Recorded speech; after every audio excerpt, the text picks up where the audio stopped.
for him or my children. If he's not good for himself, me, or the children. So we wanted to take a step back, right? So at the end of the day, if I have some trauma that's undealt with, whether it's involving Chris or not, and vice versa, if we don't deal with it, how is that going to allow our marriage to survive, right? So we have multiple homes. We decided that we would spend some nights apart so we can give each other space. While we're on our counseling journeys, he's in counseling, I'm in counseling. We're focusing on ourselves. Y'all be seeing me posting about my praying and my meditating and everything else. We've been eating right. We've been actually communicating a lot better than we have in a very long time.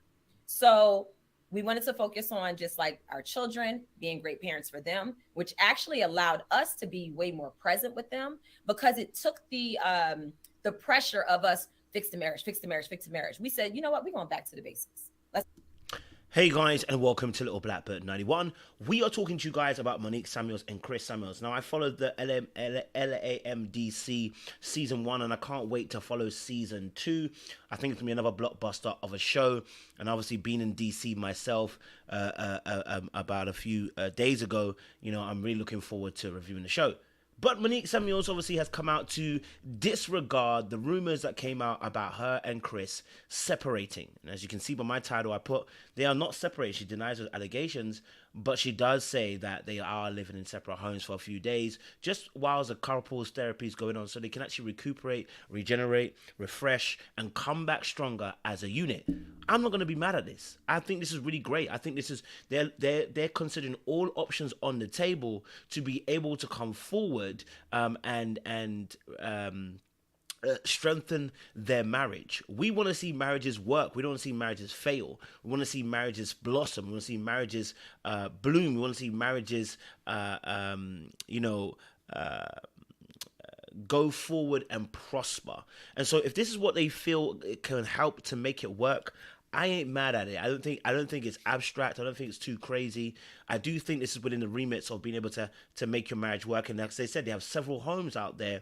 And so that will allow them to be in different homes to be able to just recuperate a little bit as well. But if you're new to the channel, do me a massive favor, because we want to talk about this particular video a bit further, because there is something else that I noticed about the language that Monique uses, you know, and you know me, I'm a stickler for language. When people use certain language, it lets me know people are on the edge. Okay, all right. So if you're new to the channel, like, share, subscribe, click on the bell button for notification of the uploads if you want to know more. And for those of you who are on this channel, make sure you click on that bell button as well. Okay, but for those of you returnees, you really know what it is, baby. You got the minerals. You got the minerals. Stay hydrated because the streets out there are hot. Listen, let's get into this. All right, look. You know, I think with Monique Samuels, you know, leading the charge or the way of the conversation, you know, she says quite, you know, clearly, and I'll come back to that video in a second, you know, that they're not separating. Okay, they are not separating. She vehemently denies them separating. I can actually show you a clip about that as well. You know, they said, you know, they're not getting divorced, they're not being separated, they're not going their separate ways, no papers have been filed. So you know, they are not on that ledge. But let me just play the clip so you can actually see that what she was saying. That 10-year mark of our marriage. And you know, when you've been married that long and you have things that you're just like, listen, I feel like this has been unmet, or I've been unheard, and it's been the same thing. You start to get frustrated, and it's just like, oh my God, is this how life is going to be? I can't take it anymore. So what y'all saw on Love and Marriage DC last season, the first season, it was like my cry for help. It was like, I've been saying the same things and he's not hearing me, and I've just had it up to here. So as she quite clearly says, you know, LMADC, in the 10-year mark, it was her cry for help. She wanted to see things change within the marriage. She was frustrated by that, and you know, that's why we saw the Monique that we saw. Now listen, I've got no problems with Monique and Chris, you know, showcasing some of the darker sides of their relationship. That wasn't my issue with them at all. I think my issue with Monique and Chris was that at points what we were seeing was, it felt like, at least what we saw, Chris was trying and trying to grow, and at least trying to do what Monique wanted.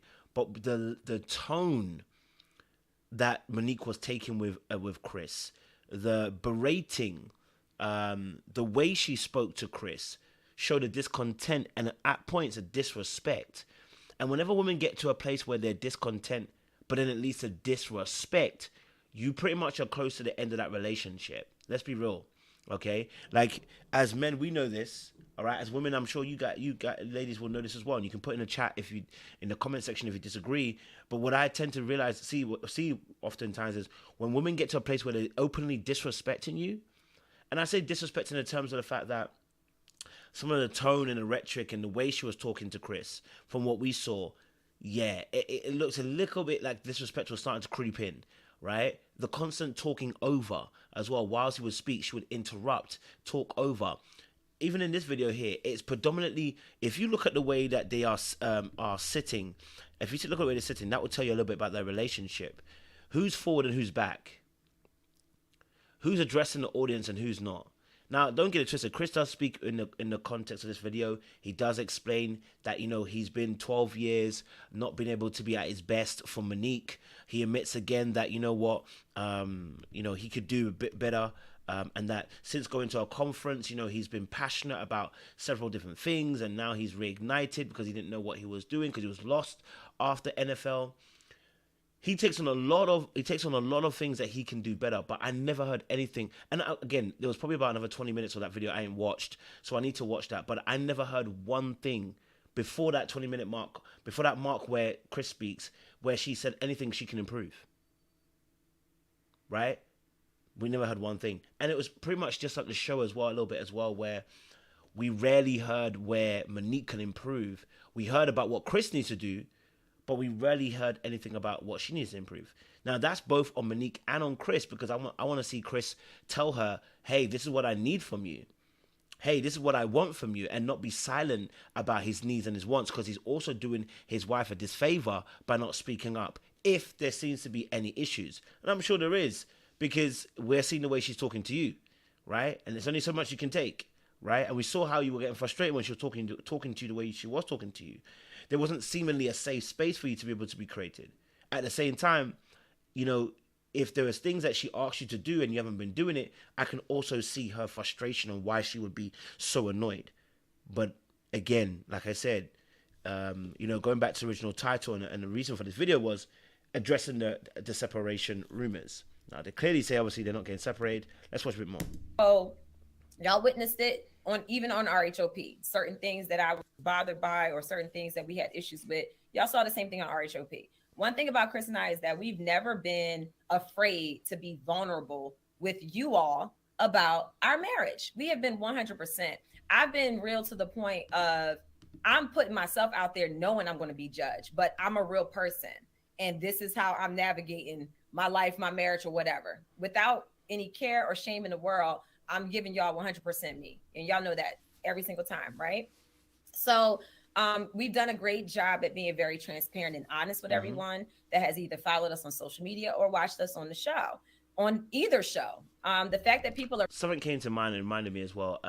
When people say something, and she's going to say it later on, but when people say we owe nobody an explanation, but then you use public to promote your brand, your relationship, your marriage is part of your brand that you promote. And then you say, we don't owe anybody an explanation. I find it confusing. You can't use your public relation. You can't put your marriage publicly on a show like LMADC, use it as branding and use it as promotion and use it as a way of means of finance, and then expect that the audience wouldn't want to know what's happening, and then say, well, we owe you nothing. No, you do. You do, because you used it as branding and marketing and promotion. You use your marriage as that. You branded yourself as transparent people. So when you say you don't owe anybody, I'm like, well, if you keep on promoting LMADC, which is Love and Marriage DC, then yes, people are going to ask questions, are going to want and desire to know more about your marriage. It's kind of the reason why I really don't want to do I wouldn't want to do a show with marriage in mind or relationship in mind, because I don't want to have to put myself in a space where people want to know, because inevitably the moment you start selling, your relationship, people are now invested. Okay. Now, as you can see on my YouTube, I don't often talk about relationships that I'm in. If I'm in one, I talk about it a little bit and I go silent, and that's it. I don't like talking too much about it because I don't want to use it as branding, because always people want to ask what happened, what went wrong, what was going well, why are we like this, why y'all ain't following each other, oh y'all ain't got picture. People start talking, right? People are gonna start talking, so I tend to stay away from that. But yes, the separation that they're having now, she's gonna address it in this point. Are praising a rumor of divorce or a possible dissolution of a marriage after all of the divorces that have been popping up lately that were actually legally filed and everything else. That's sad that people were like praising that. There were people out there that were just like excited about it, you know? And then you have a lot of people who love and support Chris and I and our family who are just like devastated. Without further explanation, everyone knows when you say the word separation, that insinuates the road to divorce, right? Yeah. Are Chris and I getting a divorce? No, we're not getting a divorce. Are Chris and I going our separate ways, as People Magazine love to state? Monique Samuels and Chris Samuels are going their separate ways. Absolutely not. Nobody ever said that, okay? Have we filed a legal separation? No. Have we filed for divorce? No. Is there any document that proves of any divorce filings? No. Have we separated to the extent of breaking up? No. So let me just tell y'all about what was going on as we prepare for season 2 of Love and Marriage DC. So it's really interesting because I'm watching them, and like I always watch them on LMA DC, and it's interesting because Chris obviously takes more of a back role. He's more of a person doesn't talk as much, right? And so he lets Monique do her thing. But it also is not just about talking. It's not about just her being a more clearer communicator or anything like that. That's actually the dynamic of the relationship that you feel. You feel that dynamic of Monique almost leading in a relationship. I'm not saying that he doesn't lead. I'm not saying he can't lead. I'm saying you naturally feel that with Monique, that she's more the assertive individual and probably a type A in this instance when it comes to herself and Chris. I think for me personally, from my position, I wouldn't like it that way, right? And probably because I'm a bit more talkative, and I listen a lot. Don't get it twisted, but I think I'm a bit more talkative, and I want to be able to talk about it myself because I would love to be able to fill it in my own narrative. I want to be able to also shape the conversation and shape the perception by being able to say how I feel on the topics. So for me, this wouldn't work. But if it works for Chris and Monique, I ain't even mad at it, right? I'm not mad at it, but they've addressed it quite clearly. And I'll do a part 2 because I want to keep the video short. I don't want to go too long, where I talk about the language and the language that I heard that I was a little bit concerned by, right? Because they're saying divorce, no. Separation, no. Going to separate ways, no. But then they let us know they're going to be in separate houses in order to be able to make this work. Look, and obviously as well, they're taking this time out so they can obviously fix themselves, but they're going to be in separate houses to do this. And I think that's what's, I think it's, again, whatever you got to do to make it work, I'm not mad at it. But again, it doesn't necessarily quell the rumors that are talking about separation, right? Because there was some smoke to that fire that was being stoked. But yeah, we'll do it on part 2. We'll talk about the language that I felt was a little bit ooh, and it happened twice. And I haven't watched the rest of the video either, so it may have happened even more times. But we're gonna break it down. So if you're new to the channel and you like this kind of content, please like, share, subscribe, click on that bell button for notification of the uploads as well. And those of you who support and love what we do, if you're willing to and you feel led to, my Cash App is there. Cash up us a little bit. See what I'm saying? Like I'm learning not to be afraid to ask. You know what I mean? If you feel like you want to support, cash up us. We appreciate you guys. Say lots. Say hello. We'll see you again